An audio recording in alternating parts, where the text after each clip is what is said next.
Hey, this is Fiona. I wanted to talk to you guys about my capsule wardrobe. I said a couple of days ago that I was going to film this right after I did my thing I just forgot. Right after I did my video about my no-buy. So if you see me looking down, it's because I'm going to be looking at notes throughout the whole thing. And I wanted to talk today about my capsule wardrobe, my inspiration for that, sort of what I'm thinking of doing, and also my plan on escaping fast fashion. So stick around, I'll tell you about fast fashion. So my capsule wardrobe. Inspiration for this video, of course, is down here. Justine Leconte Officiel and Hannah Louise Poston, who both of which have inspired me on the capsule wardrobe. Hannah Louise Poston inspired me for the no-buy, and Justine inspired me for the capsule wardrobe. So earlier, let me just take a look at this. Oh, right. So I couldn't do my video the other day when I wanted to because my roommate had just got home and they were listening to they're watching movies, and it was really loud. So I unfortunately couldn't film anything. So I've also started school again. So I've been kind of busy, and it's been a bit hard, but it's been good. Not hard, but just you go to school all day and then you get home, you're like, I've got other things I have to do. So the question is, what is a capsule wardrobe? So I'm just going to read a quote here from Wikipedia, and it says, a wardrobe consisting of essential items that will not go out of fashion and therefore can be worn for multiple seasons. The aim is to update this collection with seasonal pieces to provide something to wear for any occasion without buying many new items of clothing. So the idea is that you have what's called the basics. You have, like a white t-shirt and a black t-shirt and a pair of jeans and some skirts or things like that. And the idea is that no matter what you are going to, no matter what event you're going to, no matter where you're going, everything will sort of, you can dress it up or you can dress it down, and it will always match. And so the idea is you have a very few pieces of clothing that are versatile, that you can wear consistently, you can get quite a number of years out of, and you're always going to kind of look fashionable and look put together because it always goes, it always works, which is like really nice because it's nice to be able to not have to think too much about what you're going to wear or worry that does this go with this or whatever. It's just a way of sort of saving time, but also saving money. Saving money by not buying a lot of clothing all the time, which was a big thing for me. Justine also has a video she has a few videos on the capsule wardrobe thing, so I would really recommend that you check her stuff out for like a lot more in-depth information on how to plan a capsule wardrobe. Because I haven't done mine yet, I've not done one before, I don't have a lot of like valuable resources to give you guys because I don't know, I'm still figuring it out. This is mostly to talk about what I want to do, and it's mostly to document my process in going through with that. So along with doing, sorry, I'm going to go back a bit. So with the capsule wardrobe, how am I going to start this? So I've already gone through my wardrobe and I've taken out things that I no longer wear, and things that I no longer wear, I've never worn, or things that maybe I've worn them quite a bit, but at this point I need to let go of them because they're so worn out. I can't wear them anymore. So I've gone through, I've eliminated all of that. I'm going to donate what I can and then dispose of the rest. And then the idea is that slowly I will replace what I have over time. So it's sort of like what I have is good and I'm going to keep it as long as I possibly can. And and then hopefully at some point find something that suits it a little better. Something that something that's a bit more versatile. So as I wear through my clothes, I will replace them with something that's more versatile and more my style or whatever. Now my second thing that I want to do by changing to a capsule wardrobe is I really want to escape what's called fast fashion. And I had never heard of fast fashion before. It was something that I've never heard of. I didn't know what it was. And again, Justine has tons of information on this. But essentially what it is fast fashion is cheap clothing. And you have probably bought lots of fast fashion in your life. We all have. You places like Zara, H&M, I just gapped. Joe Fresh is another one. Walmart. Basically all these places where you can get very cheap clothing. And it's cheap in terms of the quality, but it's also the reason I want to escape it is because of the labor practices surrounding it. Fast fashion, not just fast fashion, but fast fashion is basically completely all made with underpaid labor. So what that means is like at the beginning of the process, wherever they have sourced their materials from or sewn the garment or anything like that, there is somebody at the end of that or at the beginning of that that chain that isn't being paid a fair living wage. That person is not being paid enough money for what that garment, for the work that they're doing on that garment, and that's why they can sell it so cheaply to you and I, because that person is in poverty.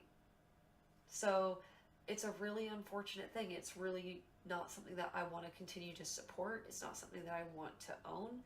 I'm trying to look more towards places that are paying their employees properly, even if those employees are somewhere else.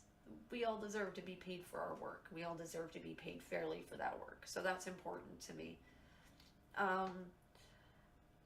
So I also want to point out that buying luxury brands, so fast fashion is usually cheap. It's cheap quality, it's cheap labor, it's all of those things. But luxury brands are not necessarily, they're not necessarily better than that. So what I mean is that like luxury brands can still source their materials from countries where they are using unethical business practices. A good example here is Louis Vuitton. This is a quote from a website called goodonyou.eco, and they basically go through and determine, is a brand considered an ethical brand? What do they do for the environment? What do they do in terms of people, things like that, social issues? So Louis Vuitton, they have a lot of initiatives to help people. Like, I don't want to pretend that they're like this horrible, evil company. They do a lot of charitable work, but at the end of the day, the quote here is, Louis Vuitton sources the final stage of its production from countries with extreme risks of labor abuse and does not mention payment of a living wage to its workers abroad. And that's unfortunate, because that means, again, you have a high-end product, you're paying a lot of money for it. So you would hope that the people who are creating those items are all being paid very fairly. The reality is that that's not necessarily true. So it's unfortunate. Again, I'd really like to know that what I'm buying, the person who made it, the person who made the thing I get to enjoy, gets to actually have a good life and not continue to live in poverty and have their work cheapened. It's unfortunate. So you may have heard of this practice before of giving people a fair living wage. It's called fair trade. So you'll hear it sometimes in terms of like coffee, fair trade coffee and things like that. It's the same idea, just making sure that the person at the beginning of that cycle, beginning of that chain, is paid that fair wage. So, how are some ways that you can escape fast fashion? How can you escape unethical fashion? Um, and why is it a problem? Other than, of course, the obvious social impact of it, there's also an environmental impact. There is so much waste produced from fast fashion, an incredible amount of waste. And so, us as consumers purchasing less items, purchasing fewer items, and really using what we have to the using something to the most of its use. I can't think today. I'm so tired. I'm sorry. Using things to their utmost means that we reduce that waste, and that's always a positive thing. How can I also go about doing this? So I was really interested in finding ethical clothing, and it's actually a hard thing to do. There's a couple of websites that you can go to find out if a brand is considered ethical. There's some information, but at the end of the day, I actually really struggled. It's hard to figure out if the clothing that you're wearing is ethical. A lot of places will be really open about it, and there's some places that will pretend to be open about it. This was something I noticed right away. So I would go to a website where they would be like, here's all these ethical brands. And I would be like, okay, cool, ethical brands, that makes me feel a bit better. I'd click on it and I'd go into their about, and they would say things like, this is all sewn in Canada. And I'm like, okay, you sew it all in Canada, but there's no mention anywhere of where you get those materials from. And then I would dig a little deeper, a little deeper, a little deeper, and eventually be like, oh, you source all of your fabrics from Bangladesh. Bangladesh is really well known for labor issues. I'm not saying that if a place is based out of Bangladesh, that is 100% a bad thing, but I would say it's probably a bad thing. Like, so it's one stage of their process is, hey, we're all sewn in Canada. Well, that's great. I'm glad it was all sewn in Canada. That's creating work here. That's creating opportunity here. I think that's a great incentive. But the beginning of your cycle is still starting with that unethical business practice. And therefore, I can't consider it an ethical brand. That's just my opinion. I don't know if other people feel the same way, but that's how I view it. And so I don't want to support that. So how can I, if I'm trying to do this, how can I avoid it? It seems almost unavoidable. It's not, I'm sure there, excuse me, oh my gosh, I'm sure there are lots of places where you can find this. I'm just struggling right now. But something that I had an idea for was I would really like to learn how to sew. And then I can purchase my fabrics from fair trade fabric companies. So I can go to a company, purchase fabric, which I can be guaranteed was created by people who are paid a fair wage. And this includes the thread as well. You can find fair trade thread, and you can create your own garments. Now, I know that sounds like, for a lot of people, that is completely ridiculous. And they're like, there's no way, I don't know how to sew, I don't know how to do this stuff. I don't know, I've sewn a little bit, I don't know how to sew a lot, but if you're only making 1 or 2 pieces of clothing a year, which is like the ideal, you don't need to sew a lot. First of all, so even if it costs a little bit more for you to create a garment, it's not a huge deal because you're only making 1 or you're only getting 1.